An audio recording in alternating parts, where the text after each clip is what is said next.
할렐루야. 오늘 성가대 찬양처럼 우리의 모든 삶 가운데 하나님께서 임재하여 주셔서 우리의 모든 것들을 충만케 하실 줄 믿습니다. 오늘은 기독교 세계관 위에 세워진 대한민국이라는 주제로 잠시 은혜를 나누고자 하는데요. 금요일 날은 6월달 현충일이었습니다. 그것을 이제 맞이해서 저희 소년부 친구들을 데리고 어제 대한민국 역사박물관에 갔다 왔어요. 그래서 가보니까 정말 잘 돼 있더라고요. 광화문 바로 옆에 있어가지고 건물도 너무 세련되고 들어가서 1890년 이제 구한말부터 우리나라 이제 망하는 시점부터 근현대사랑 똑같이 돼 있더라고요. 그 다음에 이제 우리나라가 6.25 전쟁 일어난 것, 또 그 다음에 언제예요? 산업화를 이루고 또 민주화를 이루고 지금에 이르기까지 전 세계의 위대한 한국이 되기까지 여러 역사를 우리가 볼 수 있었습니다. A팀, B팀 나눠가지고 작년에는 용산 전쟁 박물관을 다녀왔거든요. 작년에 MBTI 2인 친구들이 많아가지고 설명을 할 수가 없었어요. 근데 그 친구들이 다 어디 갔는지 보니까 지금 중등부에 훌륭하게 올라가서 어제 호라 찬양 기도에서 언제 그런다는 등 이제 신나게 뛰면서 찬양을 하고 있더라고요. 너무나 훌륭한 친구들이 되었던 걸 봤을 때 기분이 좋았습니다. 그래서 이번에 용산 전쟁 박물관과 비교해서는 이 근현대사 역사를 굉장히 센서티브하고 감성적으로 아이들한테 잘 설명하고 있더라고요. 근데 그에 반해서 이 역사학자들이 지금 역사가 지금 어디로 치우쳐 있는지 아시죠? 많이 왼쪽으로 치우쳐 있습니다.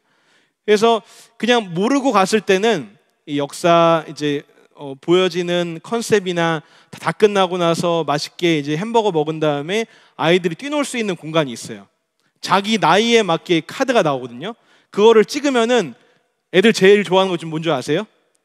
인생 네컷 사진을 찍을 수가 있어요. 인생 네컷 사진도 찍을 수 있고 또 옛날에 이런 게 있더라고요. 광장이 있어요. 광장이 있는데 거기에서 우리나라 독재 정부 막 그런 거 나오고 그런 이제 굉장히 좌편향된 이제 그런 문화에 감성된 글들이 많이 있더라고요. 그런 컨텐츠가 많이 있고. 그래서 우리 학생들이 그것을 모르고 근현대사를 읽지 않고 갔으면은 이게 완전 빠져들겠다라는 생각이 들었습니다. 그래서 어제 30명 데리고 가고 또 유치부부터 지금 소년부까지 한 거의 200명에 대한 친구들이 있지만 이 친구들이 우리나라를 변화시키는 역사의 주인공이 되겠다는 생각이 들었습니다. 저희 총무님이 어제 제가 버스에서 기도하고 나서 아이들 이제 부산 사투리로 얘들아 이거 중요하다 들어라 막 이러시는 거예요. 그러면서 국어, 영어, 수학보다 역사가 제일 중요하대 하는데 애들이 다 이제 쫑긋해서 듣더라고요. 저도 어제 갔다 와서 보니까 또 이번에 대선 결과를 보니까 국어, 영어, 수학보다 뭐가 더 중요해요? 역사가 중요하다. 얼마나 중요했으면은 우리 원로 목사님께서는 구독사 이 집필하는 게 몸이 아프신 상태에서 얼마나 중요했는지 아시면서도 중단하면서도 뭘 쓰셨어요? 근현대사 시리즈를 썼습니다. 우리가 근현대사 시리즈를 우리가 정확히 먼저 읽고 이것을 가르치는 것이 또 전하는 것이 애국이라는 사실을 믿으시기 바랍니다. 근데 한 가지 아쉬운 거는 우리가 근현대사 시리즈를 내고는 읽고 있단 말이죠. 근데 그 뒤에 이 기독교 세계관 안에 자유민주주의를 무너뜨리는 세력들의 공격은 끊겼을까요? 아니면은 계속되고 있을까요? 계속되고 있어요. 근데 우리는 안타깝게도 그 뒤로는 공부를 하지 않고 그 뒤에 나온 자유민주주의 사상, 기독교 세계관으로 지은 좋은 책들이 있는데 읽고 있지 않는 것 같습니다. 저도 이번에 기독교 세계관으로 이 자유민주주의 사상이 우리에게 오기까지 이 2000년 동안 얼마나 많은 시행착오와 많은 사람들이 죽었고 희생이 있었고 이것이 계속 업그레이드 돼가지고 우리한테 왔다. 그것을 저도 공부하면서 머리가 엄청 아팠어요. 근데 오늘 최대한 저 여러분들 나누는 가운데 이 2000년의 유산이 오늘 우리한테 얼마나 온 것이 감사한 것인지 깨닫는 시간이 되기를 주님의 이름으로 축원합니다. 자, 같이 한번 읽어보겠습니다. 오늘 본문인데요. 시작. 그리스도께서 우리로 자유케 하려고 자유를 주셨으니 그러므로 굳세게 서서 다시는 종의 멍에를 매지 말라. 자, 우리한테 뭘 주셨대요? 자유를 주셨대요. 자유는 공짜일까요? 아니면은 돈을 내야 되는 걸까요? 공짜예요? 예, 공짜라고 하신 분들 여기 계시면 안 될 것 같은데, 예, 자유는 공짜가 아닙니다. 자유는 단지 돈으로 살 수 없는 이 피와 희생과 엄청난 헌신과 땀이 있었기 때문에 오늘 우리한테 있는 것입니다. 자, 그렇다면은 이 세계관은 무엇입니까? 세계관. 한마디로 세계관은 세상을 보는 방식이, 세상을 보는 방식. 세상을 보는 방식. 어떤 사람들은 늘 이렇죠. 눈 뜨고 일어나니까 짜증나. 힘들어. 그냥 세상을 보는 방식이 만사가 불평불만인 거예요. 어떤 사람은 어때요? 제가 평소에 어떻죠? 네, 늘 웃고 있으니까 좀 그만 웃으라고 하는 분도 있어가지고 오늘 좀 그만 웃겠습니다. 예. 예. 항상 기뻐하라 말씀하기 때문에 저는 웃는 건데, 예, 이제 강의 시간이기 때문에, 예, 제가 어디까지 말씀하고 세계관을 말씀하는데, 세상을 보는 방식, 세상을 이해하는 틀입니다. 그래서 이 세계관을, 저와 여러분들이 살아온 세계관이 달랐겠죠. 물론 하나님 말씀, 구속사 시리즈와 이 근현대사와 많은 저희들 이렇게 영성 훈련을 통해서 같은 것을 바라보고 있는 건 맞지만, 태어난 환경도 다르고 자라온 환경도 다르고 나이랑 여러 가지 성별의 차이도 있습니다. 그런데 이 세계관을 해결하는 방식이 무슨 세계관이 된다는 거예요? 바로 기독교 세계관. 자, 기독교 세계관을 한마디로 말하면요, 구속사와 이 올바른 역사관이 함께 있는 역사관이 바로 기독교 세계관입니다. 이 세계관은 우리의 가정과 직장과 학업과 정치와 사회, 문화, 예술, 노동관, 자본주의 모든 것에 일어나는 갈등들을 우리가 어떤 것을 통해서 해결해야 돼요? 기독교 세계관, 이 말씀을 통해서 이것이 맞는 건가? 이 역사 진행되는 것이 지금 TV에 나오는 뉴스들과 이 대선과 지금 우리나라한테 이뤄지는 일들이 맞는 건가라고 우리가 볼 수 있어야 되는 것입니다. 자, 이 세계관을 쉽게 말하자면요, 표현하기에 선글라스 여러분들 끼시죠? 선글라스. 선글라스로 비유해 볼게요. 자, 빨간색 선글라스를 끼고 있으면 뭐만 보이죠? 빨간색은 보여요. 저번에 이렇게 파란색 선글라스를 끼고 이제 한껏 멋을 부리면서 여주를 혼자 가고 있었단 말이죠. 그런데 왜 이렇게 오늘 비가 오는 것 같아? 이제 물 청소해야 되는데 보니까 나중에 빼보니까 엄청 맑더라고요. 그렇죠? 이 선글라스 끼고 있으면은 이 세상을 다른 눈으로 바라볼 수밖에 없고, 우리가 쓰고 있는 그 선글라스는 기독교 세계관 선글라스인데, 자, 또 여러분들 이해하기 쉽게 이렇게 말씀드리자면은, 자녀들과 대화할 때 대화하기 쉬우세요? 네, 벌써 표정이 좀 어두워지시죠? 자녀들과 나랑 생각이 안 맞는 사람들을 설득하기 위해서는 먼저 뭐가 맞아야 돼요? 이 세계관이 맞아야 되는 거예요. 세계관이 맞아야 되는 거예요. 제가 유튜브에서 이걸 봤는데요, 이 생명인 사람들 있어요. 어떤 할아버지 70대 정도 되는 이 할아버지가 계셨어요. 근데 할아버지가 생명이었던 것 같습니다. 생명 가운데 이 자녀들이 이 할아버지 생신 때 맞춰가지고 요즘에 생명 교정 안경이라고 있더라고요. 그래서 그거를 할아버지가 끼니까 어떠셨을까요? 평생 이렇게 세상이 아름다운지 몰랐다 하시면서 펑펑 우시면서 자녀들을 안아주시고 울면서 감사하다고 얘기했어요. 자, 이것을 바로 뭐에 비유해야 될까요? 자, 이 선글라스, 생명 선글라스가 그 할아버지한테 감동이 되었습니다. 그렇다면 우리가, 자, 전도라는 것은 단순히 제가 아는 사람을, 전도하고 싶은 사람을 종교인이 되게 하는 것이 아닙니다. 자, 그 사람을 어떻게 하는 것일까요? 그 사람을 감동받게 하는 것인 줄 믿습니다. 저희 또 이 말에서 또 저기 하는데요, 지난주에 저희 아버지가 드디어 오셨어요. 오신 다음에 이번 주 오셨을까 안 오셨을까요? 이러시는 분들이 있는데 오늘 오셨습니다. 오늘 오셔가지고, 예, 감사합니다. 아버지가 왜 2주 연속 나오셨을까요? 감동했어요. 아버지가 칠순잔치 때 감동했다. 우리 평안제일교회 성도들이 기도하고 있다니까 감동하였어요. 자, 전도가 이런 식으로 돼야 되는 전도인 줄 믿습니다. 지난주에는 너무 기뻐가지고 시간이 많아가지고 제가 10시 20분에 가서 엘림에서 차 한잔 사드리고 끝나고 모셔가지고 엘림에서 저희 며느리랑 같이 밥도 사드리고 했는데, 오늘은 왜 이렇게 감사한지 2부 예배 때부터 찬양이 있어가지고 찬양 전에 전화 와가지고 커피 한 잔 먹고 하시는 거예요. 근데 별 커피를 못 먹었습니다. 그럼에도 불구하고 가실 때 행복하게 가시더라고요. 자, 우리한테 중요한 것은 이 기독교 세계관을 사람들한테 전하고 또 우리 자녀들과 부모님들과 많은 사람들한테 증거하기 위해서는 우리가 감동을 전하는 사람들이 되어야 될 줄 믿습니다. 제가 지난주에 이제 굉장히 저도 감동받고 딱 머리를 한 대 맞은 사건이 있었어요. 총동원 주일날 저희 교구에서 어떤 성도님이 오랫동안 기도를 하셨거든요. 2월달, 3월달에 이제 대신방 하시면서 본인의 따님이, 큰 딸이 이제 일을 하고 있는데 지금 교회를 잘 나오지 못한다. 근데 사위 될 사람이 굉장히 괜찮은 사람인데 이분들 위해서 기도해줬으면 좋겠다고 하셨어요. 그래서 총동원 주일이라서 5월 25일이었나요, 6일이었나요? 그때 오셨어요. 오셔가지고 애담에서 저도 오랜만에 맛있는 이제 돈가스 먹으면서 같이 얘기를 했단 말이죠.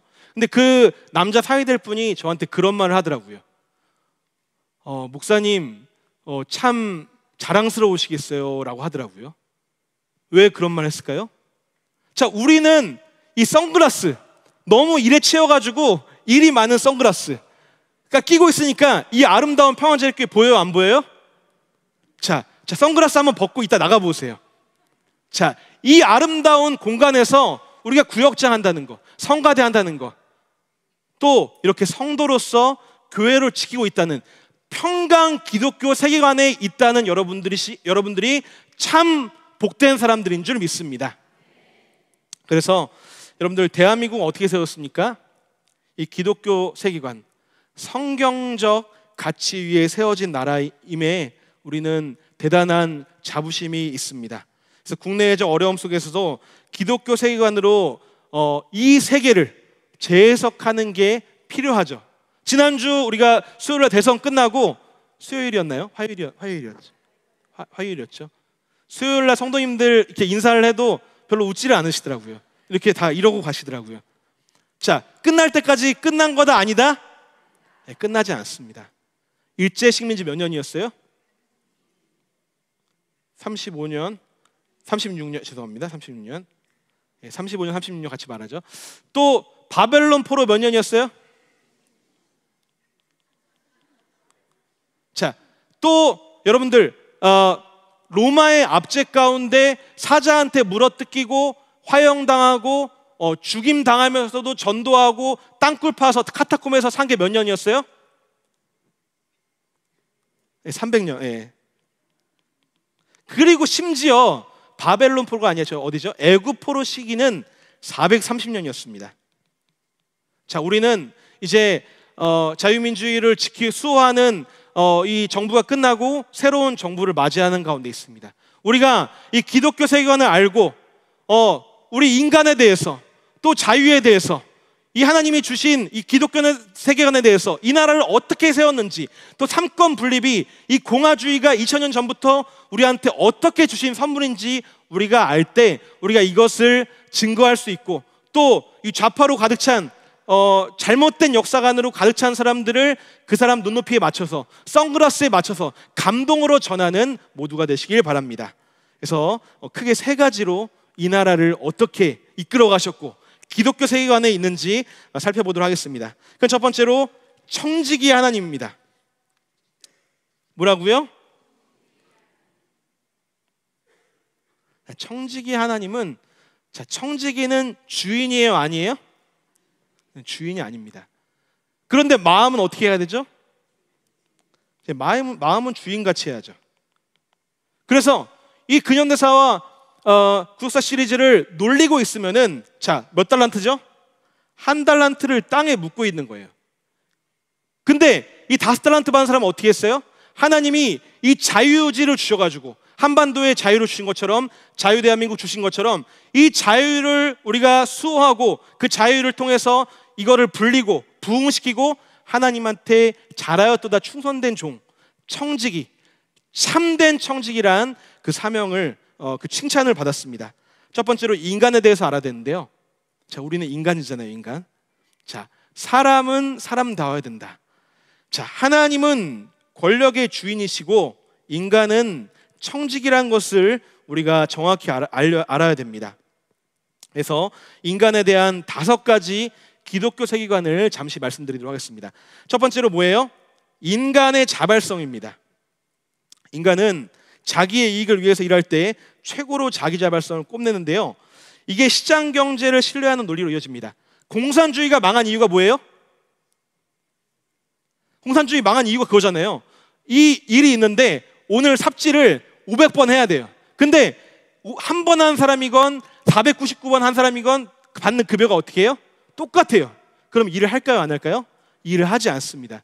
그렇기 때문에 망하는 거죠. 인간은 자발성으로 열심히 일을 해서 이 한 것에 대한 값진 또 이제 보상이 이제 이루어지고, 그 다음에 그것을 통해서 더욱더 열심히 일하게 되고 시장이 활성화되고 창의적인 사람이 나오게 된다는 것입니다. 자, 미국이 자유주의의 온상이죠. 지금 전 세계적으로 유행하고 있는 제일 유명한 산업이 뭐예요?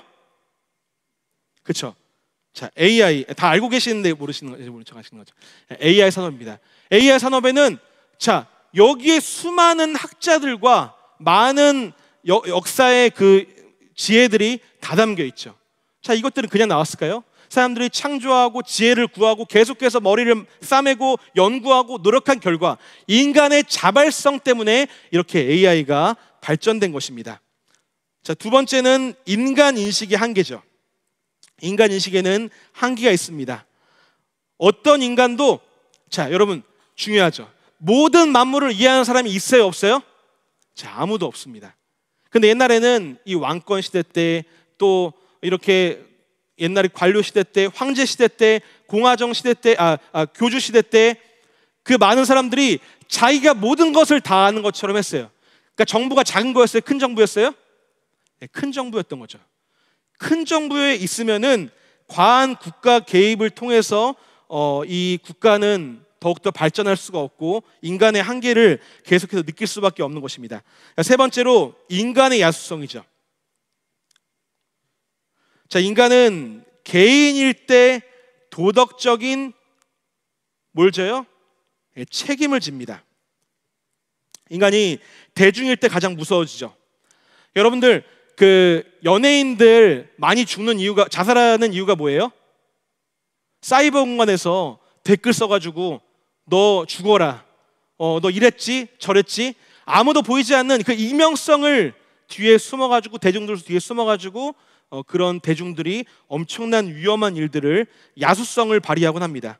그래서 우리는 대중이라는 단어를 사용할 때 조심해야 됩니다. 정치인들은 좌우를 가리지 않고 뭐만 하면은 대중의 눈높이, 국민의 눈높이, 사람이 먼저다, 대중의 생각이 먼저다, 그렇게 얘기하지만 그런 것들을 통해서, 선동의 위험성을 통해서 우리나라는 마비가 되고 맙니다. 자, 네 번째로 인간의 윤리는 어디서 자라요? 가정에서 자란다. 가정에서 성장한다. 자, 유명한 노벨 경제학상을 받은, 옆에 보시면 잘생긴 분 있죠? 하이에크란 분인데요. 하이에크. 이 하이에크가 이런 말을 했습니다. 우리가 똑똑하기 때문에 도덕적 선택을 할 수 있는 것이 아니라 모방이란 틀에서 옳은 행동을 배워서 그 다음 이성적인 사고를 할 수 있는 사람이 된 것입니다 라고 말합니다. 자, 이것은 어떤 것을 모방해요? 제가 아들이었을 때, 어렸을 때 저희 엄마 아빠의 그 좋은 모습을 배우고, 또는 나쁜 모습을 보면서 제가 또 나쁜 사람이 될 수도 있는 거죠. 그래서 중요한 게 뭐예요? 이 가정이 중요하다는 것입니다. 공교육을 통해서, 정부를 통해서도 이 사람이 온전해지는 방법은 가정밖에 없다는 것입니다. 그래서 가정 가운데 애정과 보호의 가정 환경이 중요하다는 것이죠. 자, 마지막으로 인간의 차이성입니다. 사람은 다 다르죠. 키와 성향, 여자, 남자, 이 차이가 조화를 이룰 때 더욱더 아름다워지는 사회가 되는 것입니다. 그래서 우리가 굳이 이거를 막 끼워 맞추는 게 아니라 차이를 인정하는 게 기본 전제가 돼야 되죠. 그래서 마지막 우리의 사명은 한국의 현실을 기독교 세계관으로 해석하고 기도해야 왜곡된 시선에서 벗어나 하나님의 아름다움을 전하는 진정한 전도자가 될 수 있습니다. 자, 작은 두 번째로 제어된 권력입니다. 제어된 권력. 자, 삼권 분립의 필요성과 역사적 배경인데요. 삼권 분립의 기원과 대한민국의 수용이죠. 자, 미국의 삼권 분립은 2000년 전 로마 공화정에서 모델을 가져옵니다. 자, 이게 상원 마크인데요. 미국의 상원 마크. 이거는 미국의 귀족들이 미국이 아니죠. 로마의 귀족이었던 원로원에서 가져온 정치를 가져왔고요. 또 하원은 호민관, 이 하원이거든요. 그러니까 이 민주들, 대중들의 의견을 받아가지고 호민관을 통해서 의견이 반영됐습니다. 또 마지막으로 대통령은 어떤 것에서 나왔어요? 집정관. 그 당시에 모든 것들을 책임지고 앞장서 일했던 집정관이 있었습니다. 그래서 대한민국 헌법 1조에 대한민국은 민주공화국이다라는 말이 있습니다. 자, 이거는 어떻게 된 체제예요? 삼권 분립. 자, 뭐와 뭐가 나뉜 거죠? 그렇죠. 입법, 사법, 행정이 나뉜 것입니다. 그런데 우리나라를 지금 이 어둠의 세력이 이 삼권 분립을 어떻게 하라고 하고 있어요? 자기의 죄를 무마시키기 위해서 이 사법 체계를 무너뜨리고, 행정부는 어떻게 하고 있어요? 탄핵 계속해서 탄핵하고 있습니다. 또 입법부는 어떻게 하고 있죠? 입법부를 통해서 이 입법 독재, 그것을 일으키려고 하는 것이 이 삼권 분립을 무너뜨리려고 하는 세력입니다. 그래서 삼권 분립은 이 이승만 대통령이 의원 내각제를 투쟁하고 목숨 걸고 싸운 결과로 정착한 것입니다. 자, 왜 삼권 분립이 중요한 것입니까? 2000년 역사 속에 실패한 정치제들이 있었어요. 자, 왕정은 어때요? 자, 우리가 열왕들의 역사에서 보면은 처음에 착했다가 나쁜 왕이 되면 나라가 어떻게 돼요? 나라가 망하게 됩니다. 우리가 엄청 못됐다가 착해진 왕, 유명한 왕 누가 있죠? 문하스가 있습니다. 그런 경우도 있지만 이 왕한테 권력과 모든 것들이 집중하게 되면은, 이 왕이 썩게 되면은 모든 나라가 부패하게 되고 스스로 갑자기 무너지는 역사가 일어납니다. 또 2000년 전의 역사를 보니까 어때요? 귀족정은 책임 소재가 불분명합니다. 한마디로 내부에 침략이 있거나 또 내부에서 여러 가지 갈등이 있을 때 이 사람들은 스스로 책임을 지려고 하지 않아요. 여러 가지 의견을 받아가지고 조율하고 논의하고 회의하지만 이것들을 왕처럼 책임지지 않기 때문에 이것도 망해버렸습니다. 자, 민주정, 이게 어떤 정치였어요? 자, 잘 아시는 아테네가 이 민주정을 하다가 망했습니다. 대중이 타락하게 되죠. 대중이 자기들이 선하게 된다고 하지만 결국에 대중들은 자기들이 옳고 자기들이 원하는 것만 구하기 때문에 타락하게 되면은 이 나라의 방향성이 상실되게 돼 있습니다. 그래서 혼합정부라는 해법이 있는데, 자, 여기 있는 분이 아리스토텔레스고요. 자, 여기 있는 분이 1세기에 있었던 1세기에 있었던 폴리비우스. 자, 이 마키아벨리. 자, 1500년대 사람. 자, 이 사람은 프랑스의 몽테스키에라는 사람입니다.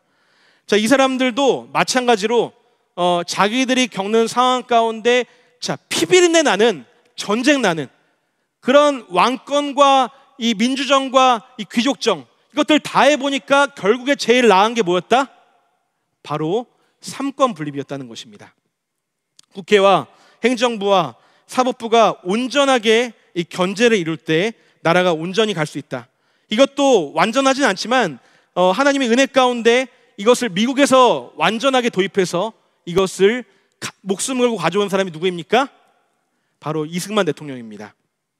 이승만 대통령은 이것을 하기 위해서 엄청나게 많은 사람들과 투쟁을 했습니다.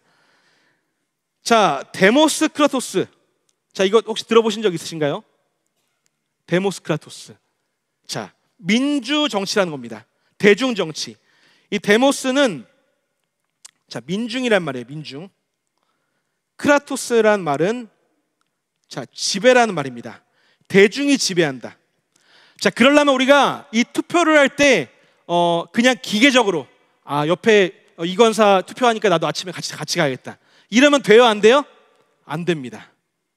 근현대사를 정확히 알고 삼권 분립을 지키려고 하는 사람인지, 이것을 해하려고 하는 사람인지, 아니면은 이 종중과 종북과 우리나라를 위험하게 하는 사람인지 그것을 정확히 알고 투표하는 국민들이 많아질 때 이 나라가 다시 한번 부흥하게 되고 부강하게 되고 하나님 보시기에 정말 기쁨이 되는 나라가 될 줄 믿습니다.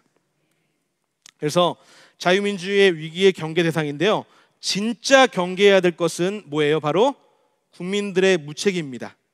국민이 무조건 옳다고 하는 것은 위험할 수밖에 없습니다. 그래서 이 사람이 먼저다 하는 사람 누구였어요? 자, 누군지는 대답 안 하셔도 됩니다. 예. 문제인 사람이 있어요. 문제인 사람. 이 사람이 참 문제예요. 예. 이 문제인 사람이 먼저다 했기 때문에 나라가 이렇게 지금 된 상황 가운데 있습니다. 국민들이 무조건 많다는 거예요. 국민들이, 대중들이 하는 것들이 다 맞다는 거예요. 그 사람들 원하는 거 25만 원씩 뿌리고 그 사람들 하고 싶은 거 다 하게 해주는 거. 자, 이때 아테네와 프랑스 혁명, 나치 독일, 북한, 베네수엘라 등은 대중이 무책임한 선동에 휘둘려 민주주의가 붕괴된 사례가 있습니다. 대중이 정치에 무관심하거나 타락하면 민주주의는 붕괴하게 되는 것입니다. 자, 이게 누구예요? 아돌프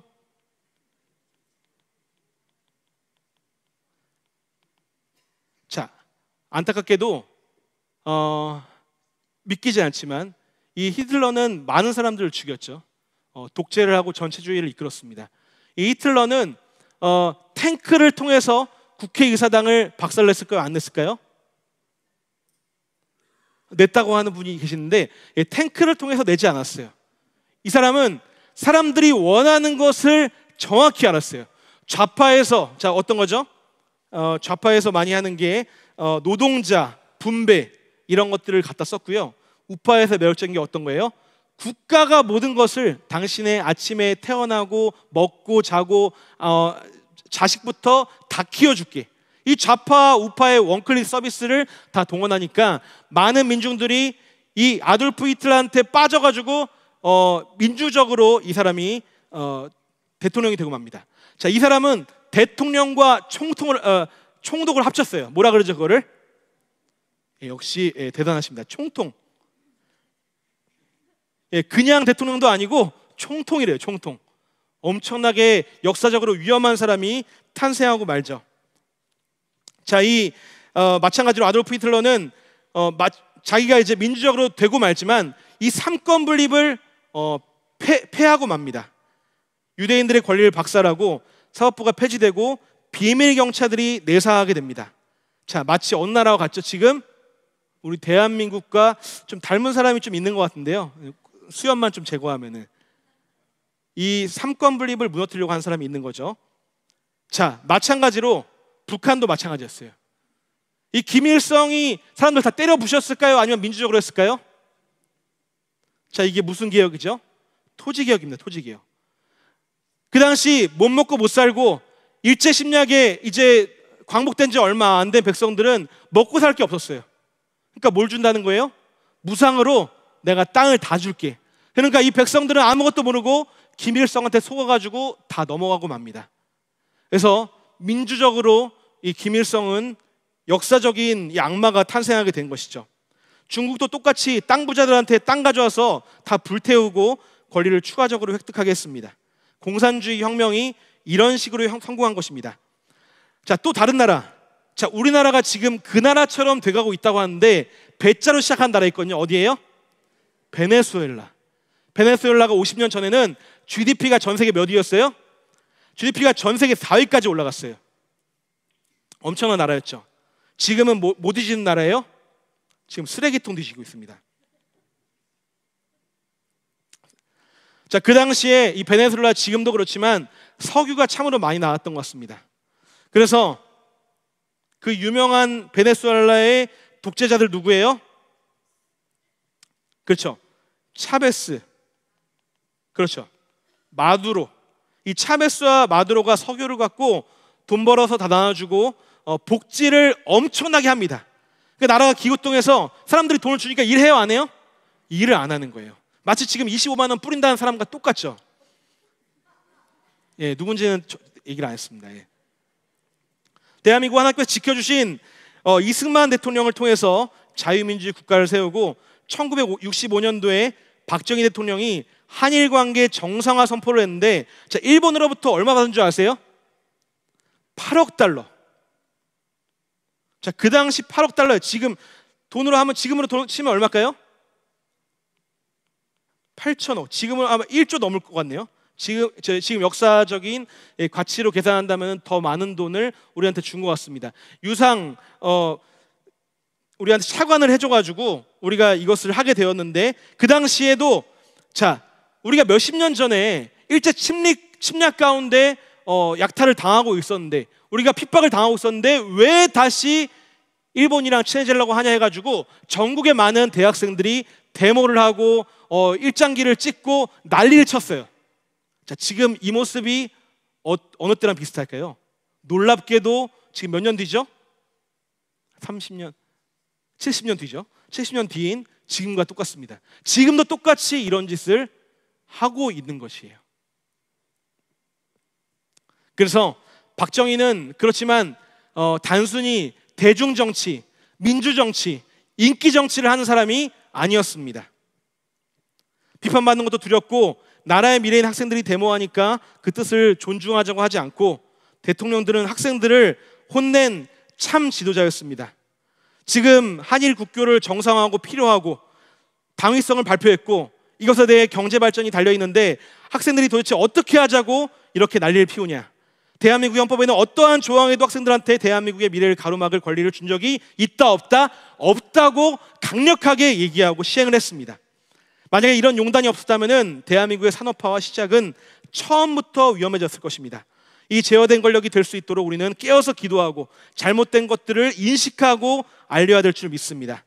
또한 인간의 한계를 알고 차이성을 이해하고 가정에서 인간성, 하나님이 주신 그 좋은 성품을 우리 남편들과 우리 부부들과 우리 자녀들과 우리 부모님과 함께 나누는 저와 여러분 되시길 바랍니다. 자, 이게 뭔지 아세요? 영어로 써 있는데요. 1776년 줄라이니까 7월 4일이죠. 7월 4일. We the people이라고 나와 있네요.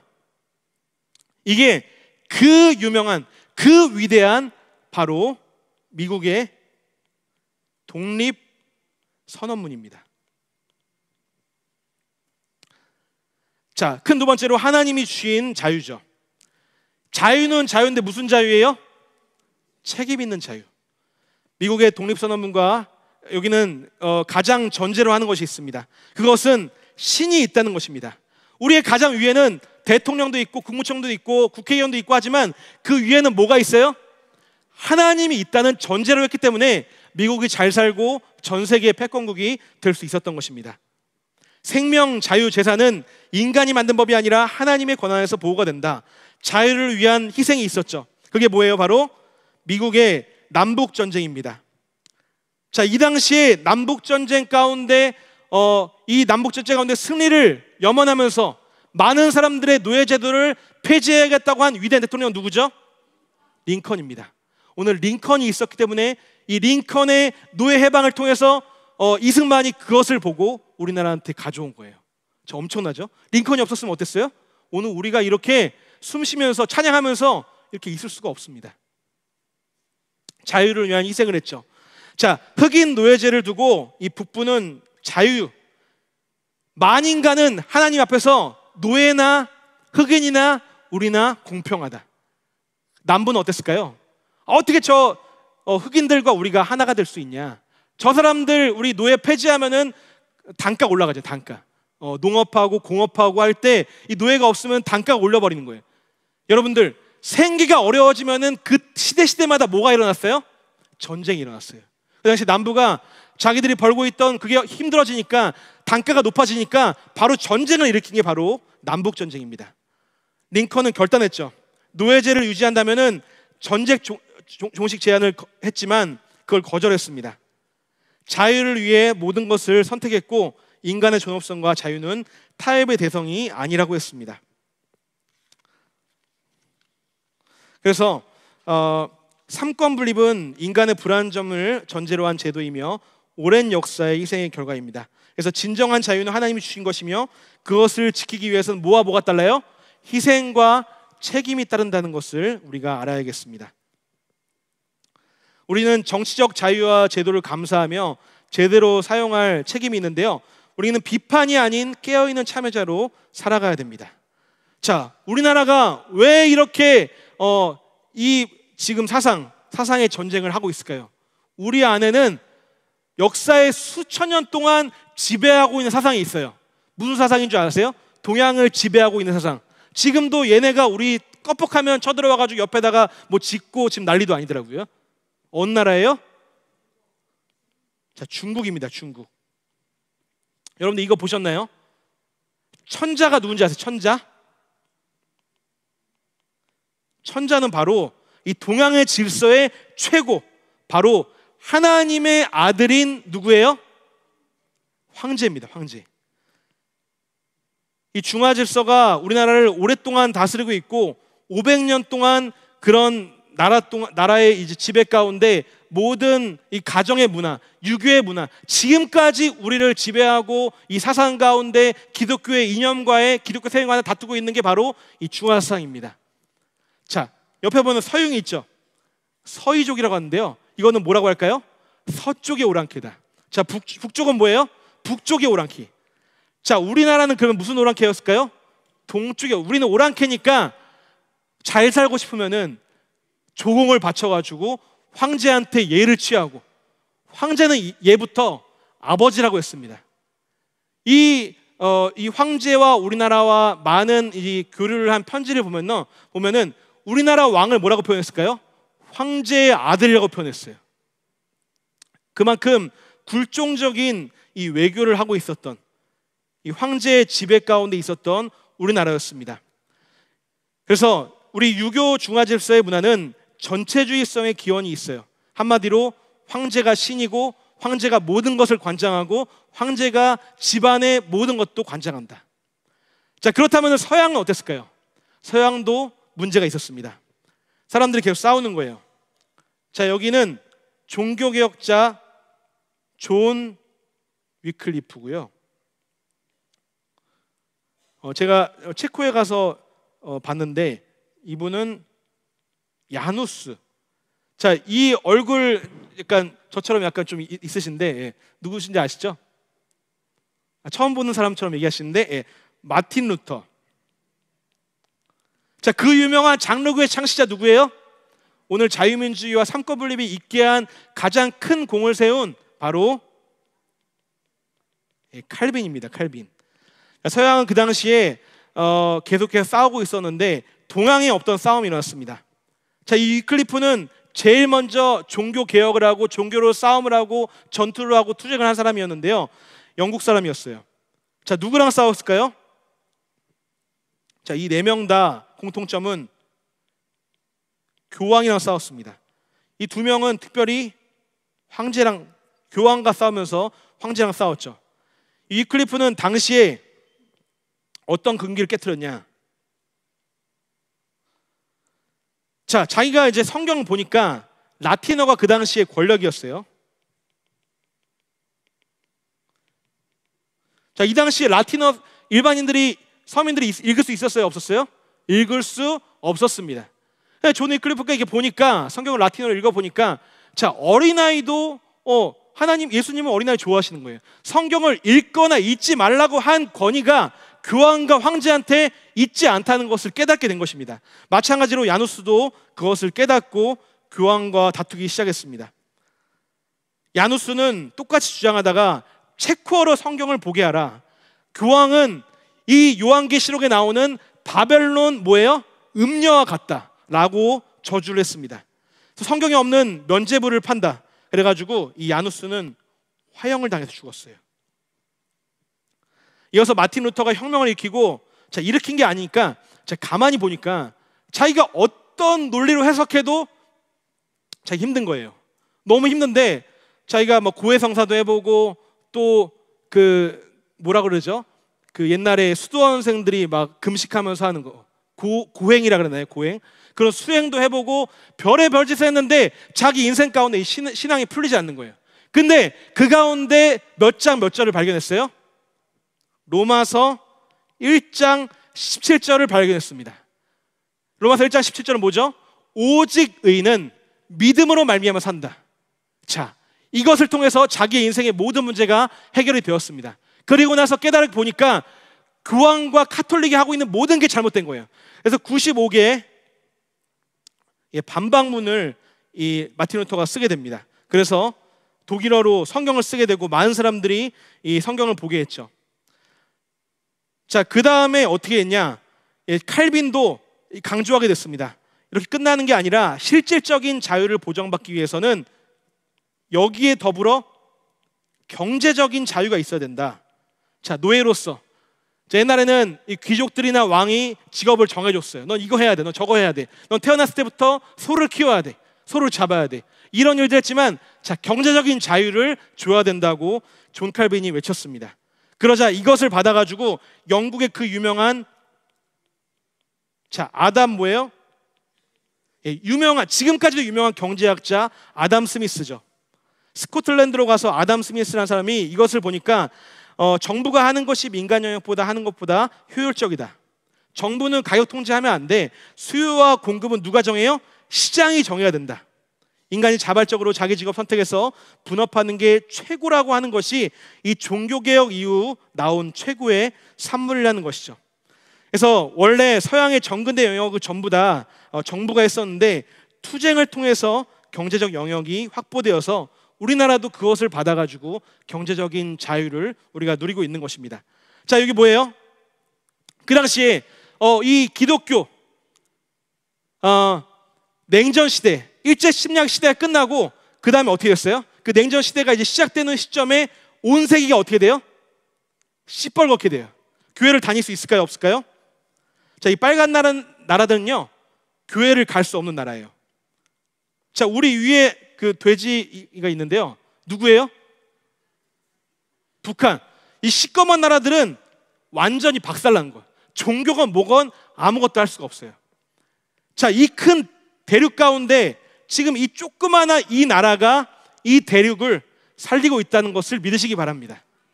우리가 결국 나아야 될 것은 올바른 역사, 수학, 영어, 국어보다 더욱더 중요한 이 역사를 가르치고 구속사 말씀을 정확히 깨닫고 전함으로 말미암아, 자, 우리가 먼저 좋은 사람이 되어야겠죠.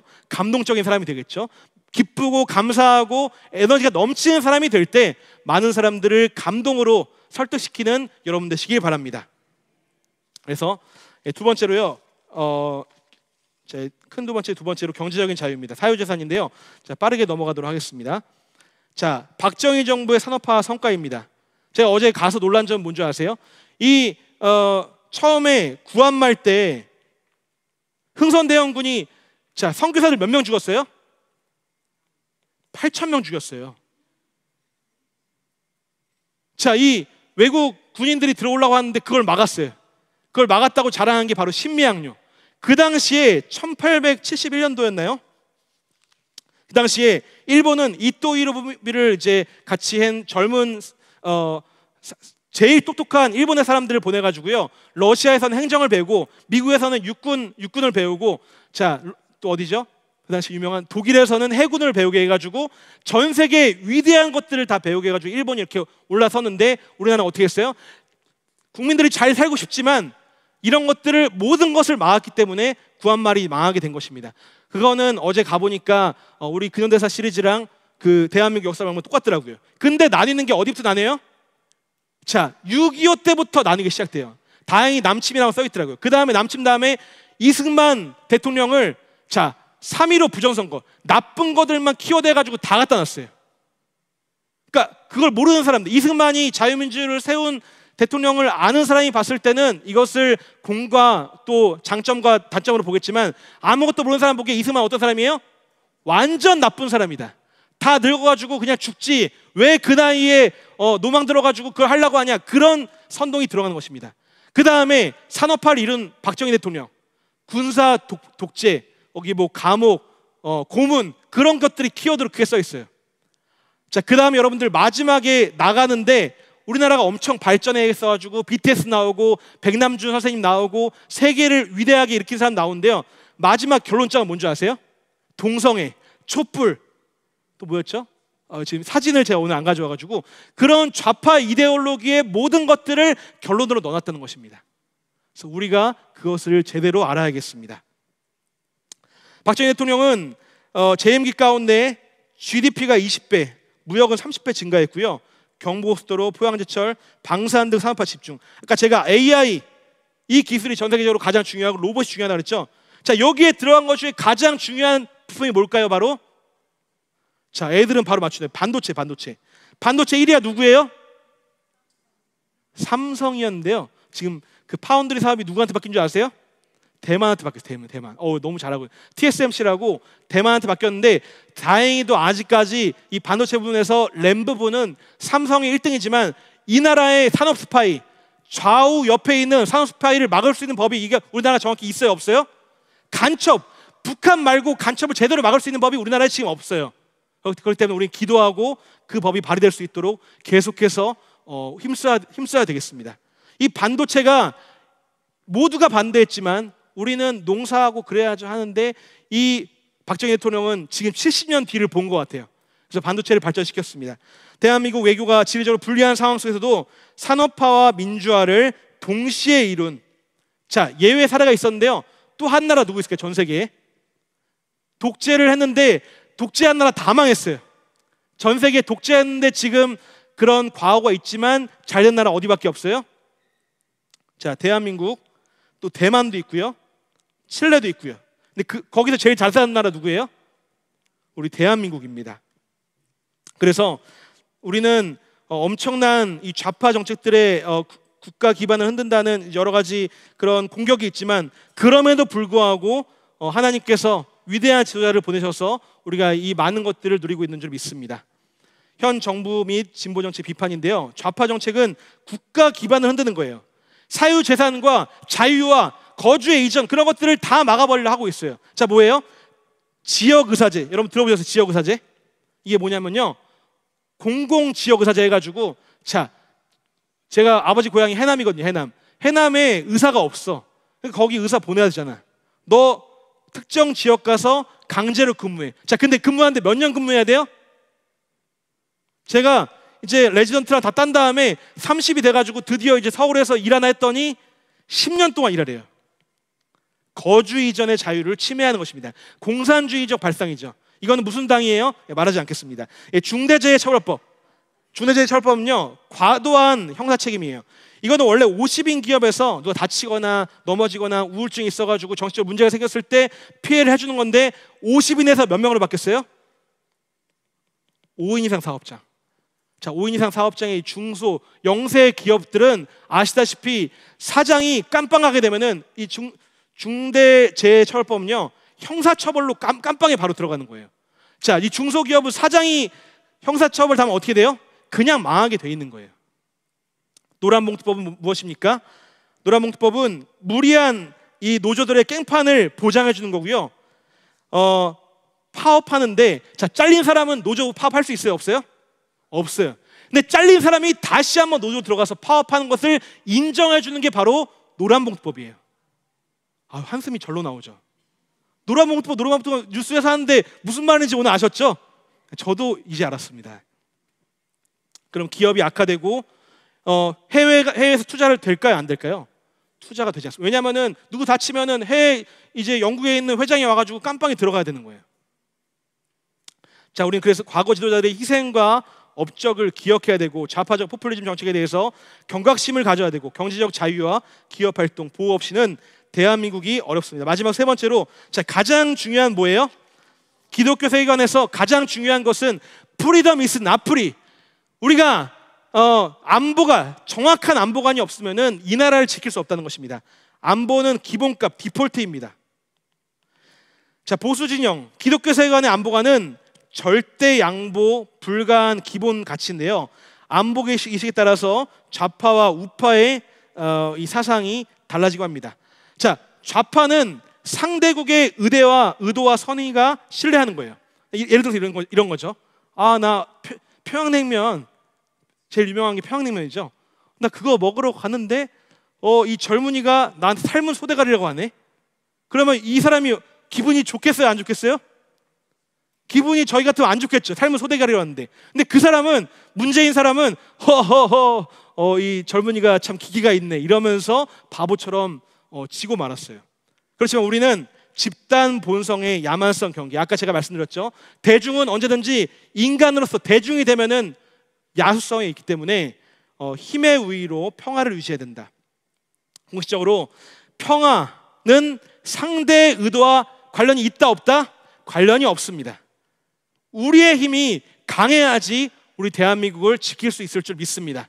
마찬가지로 우리 교회도 우리가 말씀으로 깨어있고 정확히 어떤 것이 참인지 진리인지, 우리는 진리의 아버지 말씀을 따르지만 저기는 진리의 그걸 따르고 있죠. 예. 안진리요. 예. 예. 넘어가겠습니다. 예. 레이건이 이렇게 얘기했어요. 보수적 안보 철학 가운데 위대한 명언을 했는데요. 충분한 힘을 유지할 때만 뭘 유지할 수 있대요? 평화를 얻을 수 있다.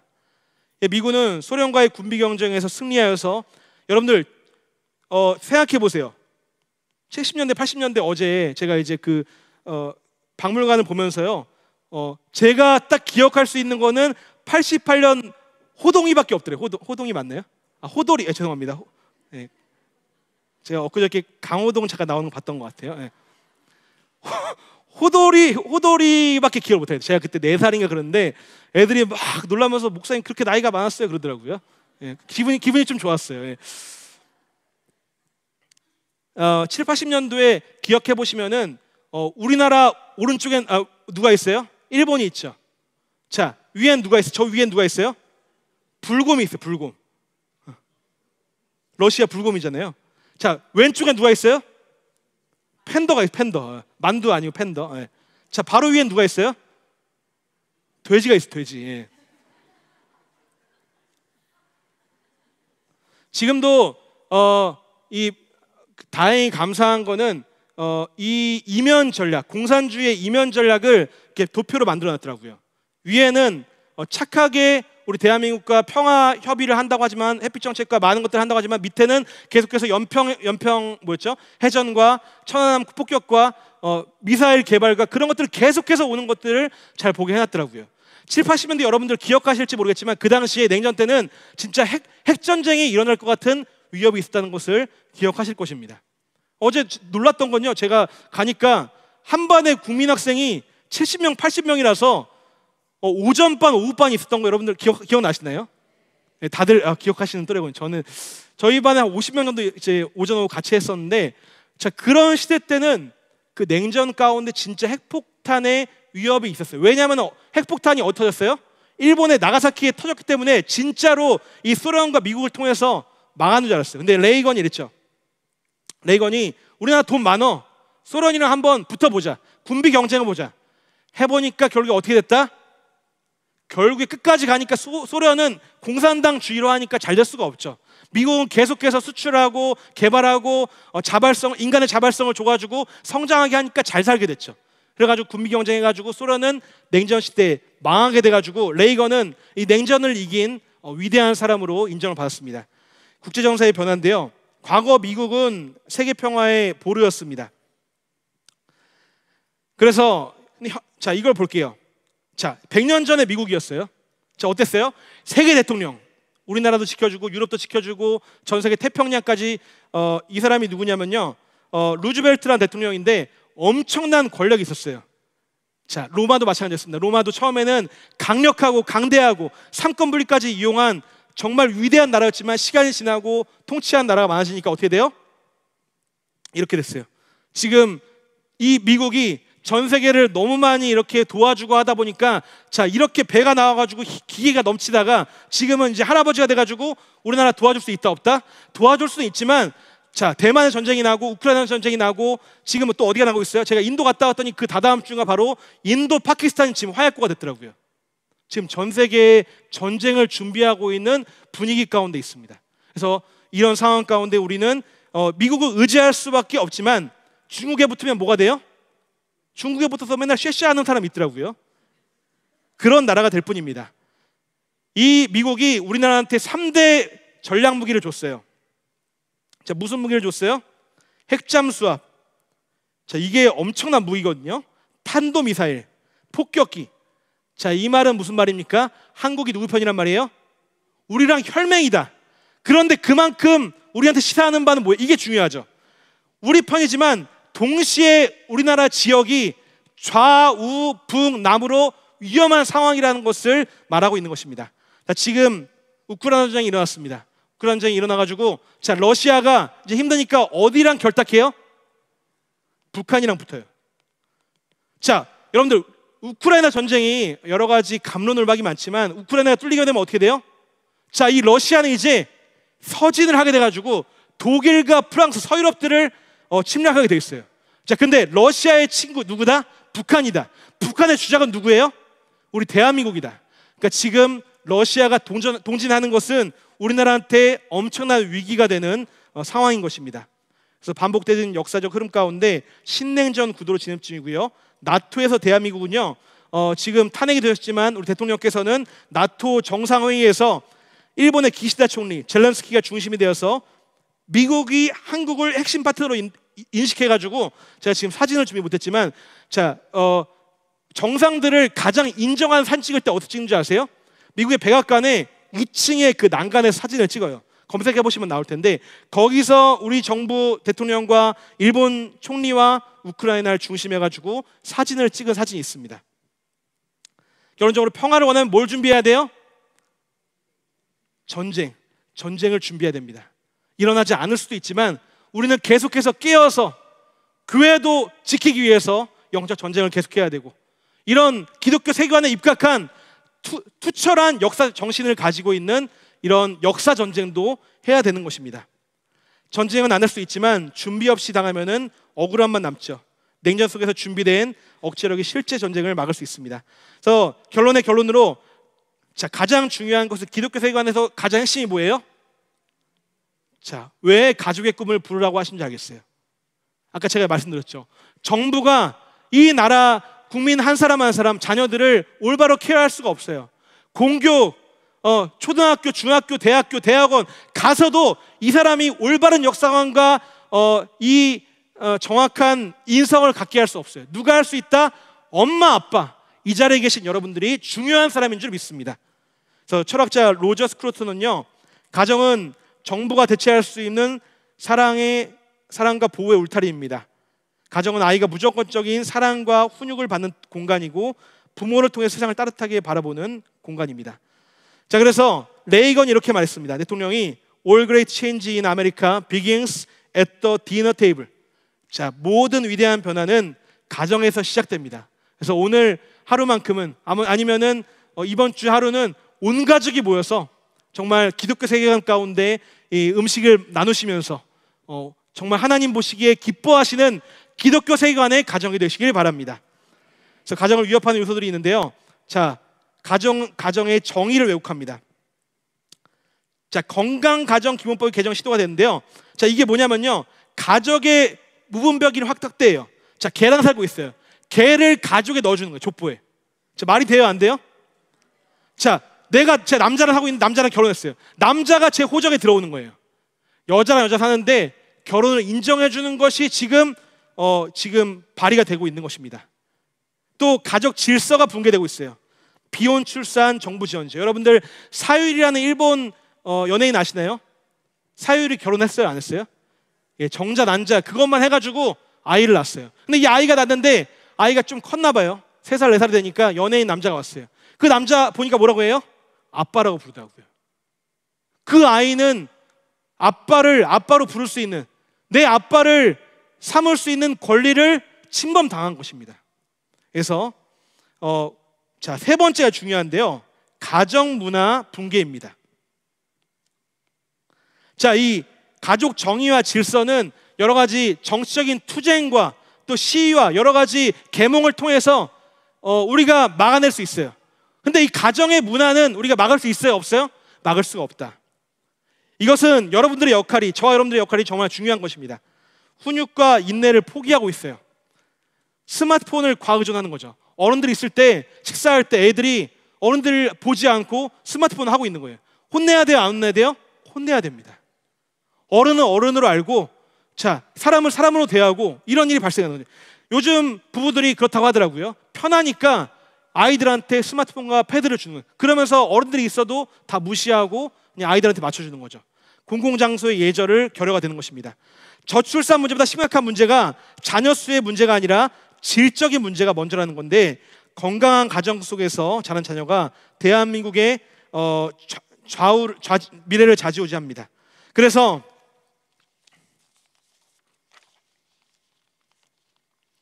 지금 보니까요, 학교에 선생님들이 선생님 하기가 그렇게 싫대요. 연금이 나오고 옛날에는 정말 좋은 직장이었잖아요. 지금 애들이 말 안 들으면 때릴 수 있어요? 없어요? 때릴 수 없어요. 제가 기억하기로는 원로 목사님이 제 초등학교 4학년 때가 5학년 때 제가 제일 말을 안 들었던 때인 것 같아요. 그래서 너무 말을 안 들으니까 웬만하게 말을 안 들은 애들은 제가 그냥 그러려니 하는데, 제가 나중에 괜찮은 친구가 될 거야 이제 생각하지만, 그 당시에 말을 안 들으면 원로 목사님 사업부에 뭘 팔았어요? 회초리 팔았어요. 회초리 기억나실 거예요. 집에 있던 거 기억나시죠? 자, 매를 때리고 혼내고 가르쳐야지 애가 올바로 섰는데, 학교에서 그런 제도가 없기 때문에, 이 아이를 온전하게 할 제도가 없기 때문에 선생님들이 너무 힘들고, 그 아이들 눈치 봐야 되고, 조금 뭐라고 하면은 감점이 되고, 또 심지어는 경찰에 신고가 돼가지고 잡혀들어가고, 심지어 요즘 아이들은 선생님을 때리는 경우도 발생하고 있습니다. 여기 지금 권사님들이나 장로님들 자제 중에 군인들 장교 하사 출신이 있을 거예요. 요즘 장교들이 뭐죠? 퇴사라고 하나요? 퇴교인가요? 퇴역을 많이 한다면, 예. 전역 맞습니다. 감사합니다. 예, 전역을 많이 하고 있답니다. 전역을 하는데 왜 그러냐면은 요즘에 아이들한테 뭘 줬어요? 좌파 정부 때 핸드폰을 줬어요. 핸드폰을 주니까 엄마가 엄마한테 이러는 거예요. 오늘 우리 대위가 나 힘들게 했어. 밥 맛없게 나왔어. 오늘 뭐 먹고 아침부터 어떻게 했어. 이걸 다 보고 하니까 엄마들이 이 아이들이 올바로 자랄 수 있게 냅두지 않기 때문에 이 아이들이 질적으로 온전케 되지 않는 것입니다.